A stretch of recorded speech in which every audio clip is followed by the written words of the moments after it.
Microjig's SafeRip kit will let you set your gripper with confidence, keeping your center leg out of the blade path. No more test passes or leaning over to check your setup.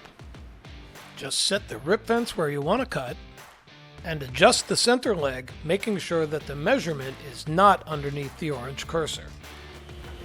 A simple and easy way to protect your gripper from damage. The SafeRip kit includes a pair of scales that attach to the gripper body and a translucent cursor that indicates where the center leg would meet the blade. And the SafeRip kit is compatible with existing grippers. Full or thin kerf blade, anywhere underneath the gripper.